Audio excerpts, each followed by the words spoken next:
Now, it's been one of the most anticipated comebacks in pop. After 40 years, ABBA are finally back with a new studio album. Now, it's been one of the most anticipated comebacks in pop.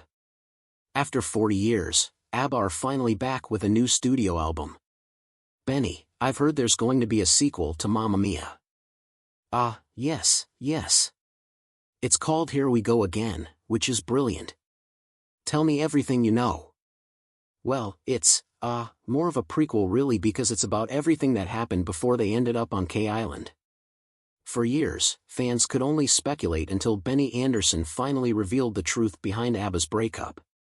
He and Frida were once seen as the perfect couple, adored by millions, but behind closed doors, their reality was far from perfect. In a rare interview, Benny uncovers what truly led to their split. Was it the pressures of fame?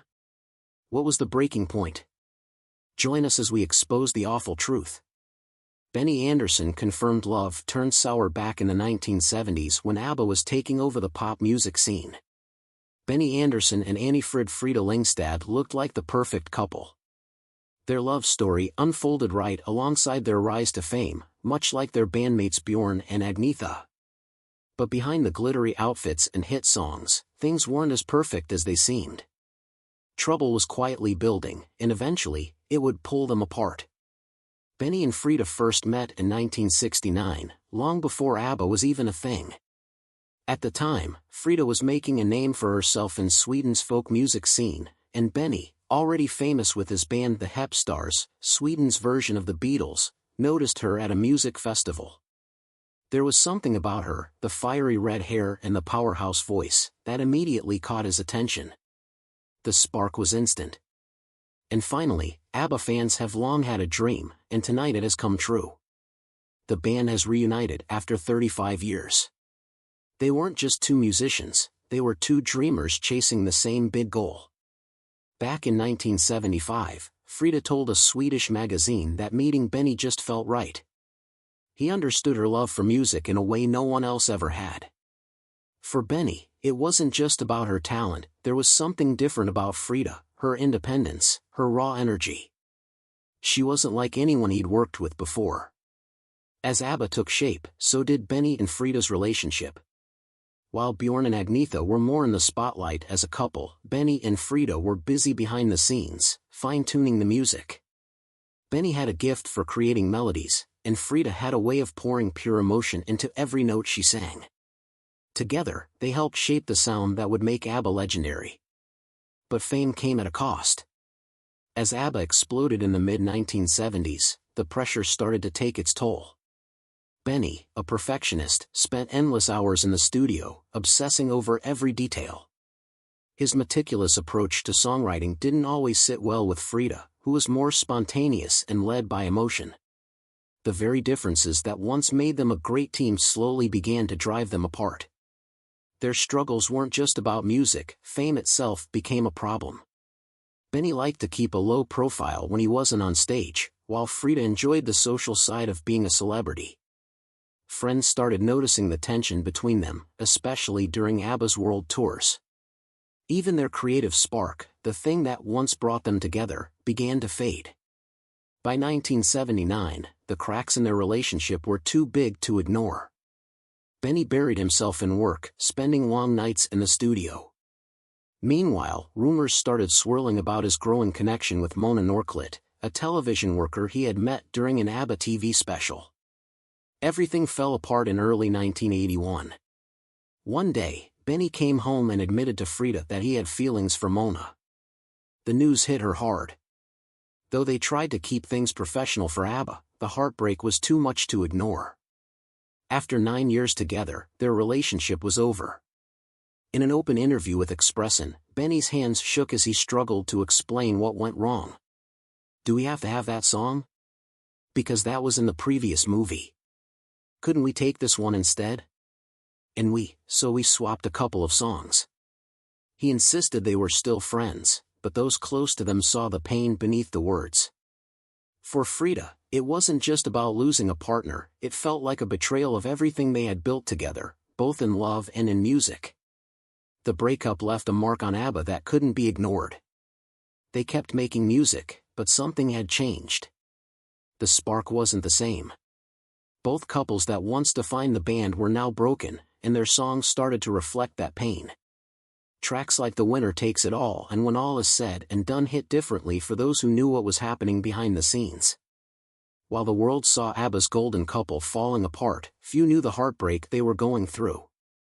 So when reporter Lars Johansson stepped into the Expressen office that May morning in 1981, he had no idea he was about to uncover a story that would forever change how fans saw the band. Inside the Expressen interview on May 20, 1981, inside a small office at Sweden's Expressen newspaper, Benny Andersson sat at a desk, nervously fidgeting with a pack of cigarettes. His usual air of confidence was nowhere to be found. His hands trembled, his eyes looked tired, and the weight of the past few weeks showed in every movement. For weeks, he had dodged the inevitable questions, but there was no escaping them now. The man who had once commanded stages with ease now sat uneasy, bracing himself for the conversation he had been dreading. He confessed that he had no idea how other people navigated moments like this. His voice was barely more than a whisper, each word weighed down by uncertainty. Smoke curled around him, creating a fragile barrier between himself and the uncomfortable truth he was finally speaking aloud. The man who had effortlessly crafted some of ABBA's most unforgettable hits now found himself at a loss for words when it came to his heartbreak. The newsroom hummed with anticipation. This wasn't just another celebrity interview, it was the first real glimpse into the unraveling of ABBA's most famous couple.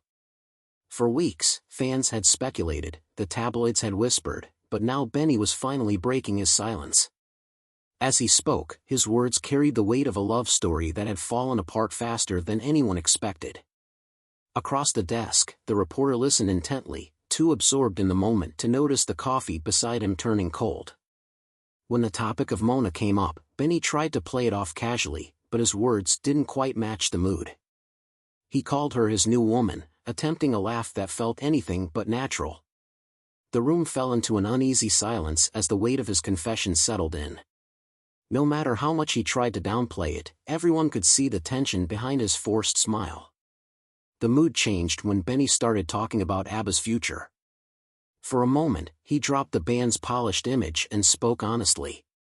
He admitted they weren't perfect and that fame had its struggles. With a hint of exhaustion, he joked that he couldn't see himself still dancing around on stage with a beer belly at 45. That same week, Frida sat down for her interview, carrying herself with the quiet strength that had always defined her.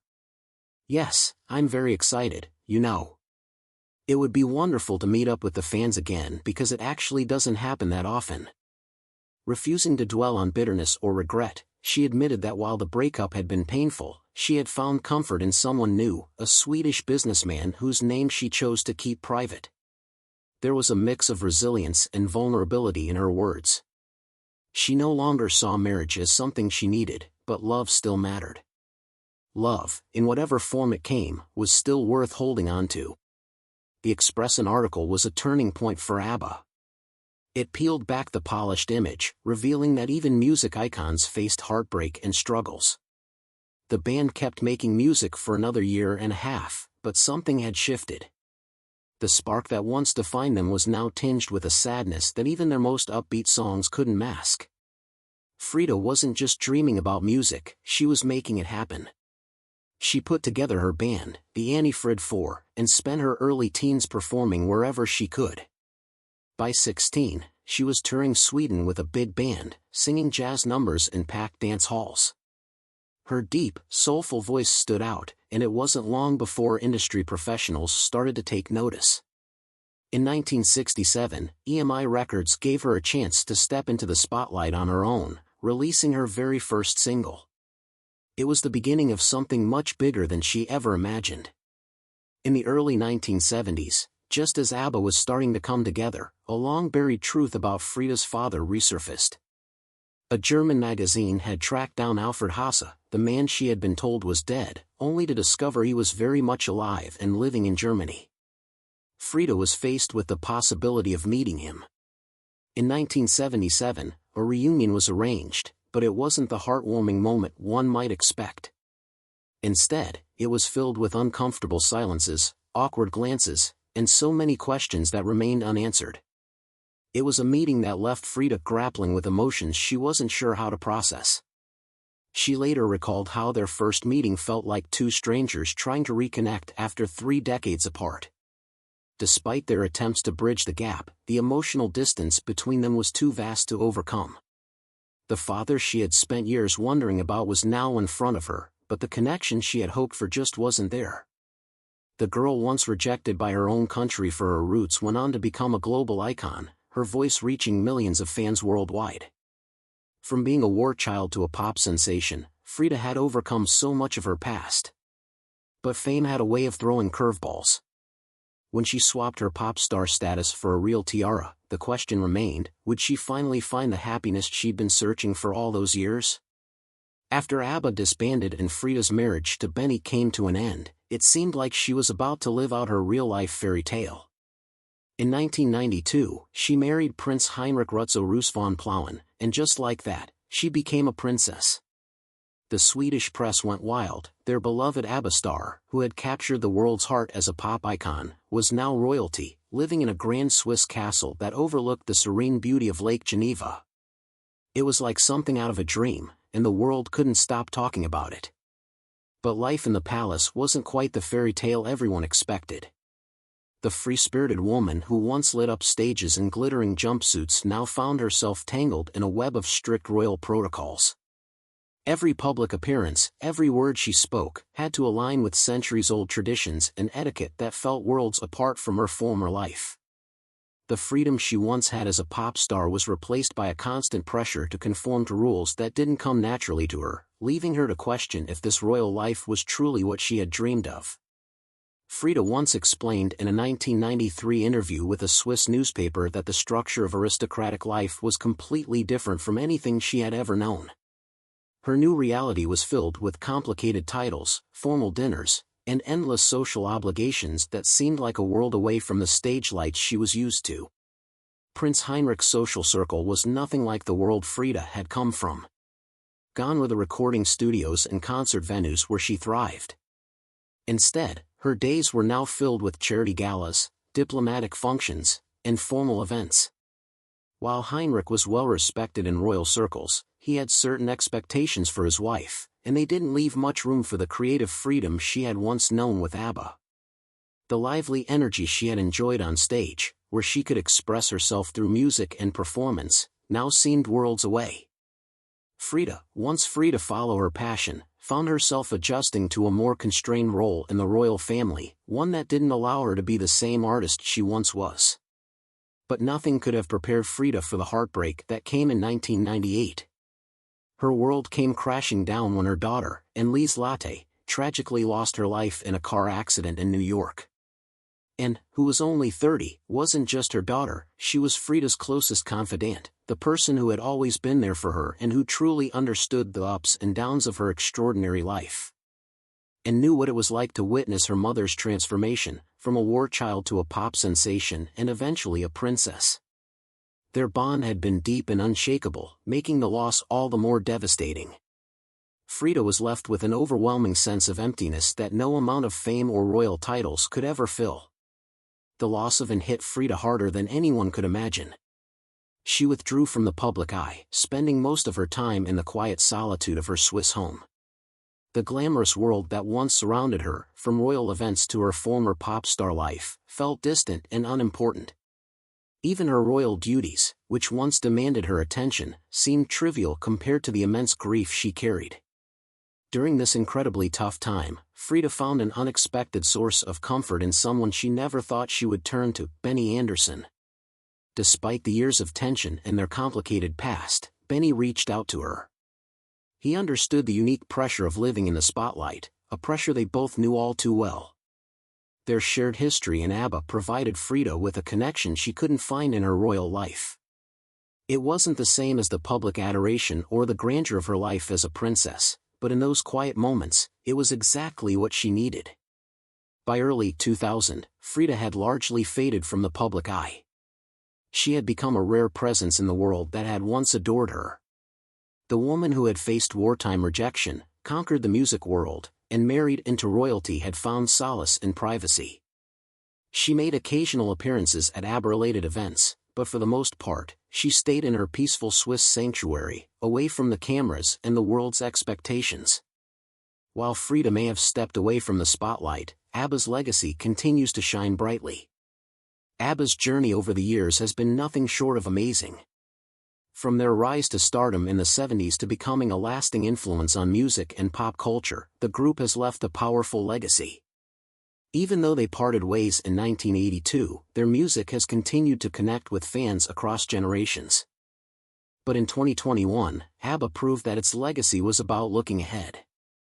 That year, ABBA released Voyage, their first new album in 40 years. It was a huge deal for both their fans and the music world. The album received praise, reminding everyone of ABBA's timeless sound. But what made ABBA's return stand out wasn't just the music, it was the way they shared it. They introduced a whole new kind of concert experience with ABBA Voyage, a residency in London where their digital avatars, or ABBAs, performed alongside a live band. The technology behind it took 7 years and $175 million to develop, using motion capture and special effects to make their avatars look like their younger selves. This concert is unlike anything people have ever seen. The avatars of Benny, Bjorn, Agnetha, and Frida are so lifelike it is hard to believe they're not standing right there in front of you. The band spent a month in motion capture suits to make sure their performances felt as real as possible. The result is a groundbreaking show that blends the real and digital worlds most amazingly. Since opening in May 2022, ABBA Voyage has sold over 1.3 million tickets and become a global sensation. Fans from over 140 countries have traveled thousands of miles to be part of this new chapter in ABBA's history. For many, the concert has been an emotional journey, bringing back memories of their youth and reconnecting them to the magic of ABBA's classic hits. The band made a surprise appearance during the first anniversary in 2023, waving to the crowd as their avatars performed on stage, creating an unforgettable moment. The concert took place in a specially designed arena near Queen Elizabeth Olympic Park in London, built to create the best experience possible for the audience. Everyone felt a connection with the music, enhanced by cutting-edge technology yet still full of the raw emotion of a live performance. With a 10-piece live band, incredible visual effects, and a team of up to 200 people, every detail of the show comes together to make it an experience you'll never forget.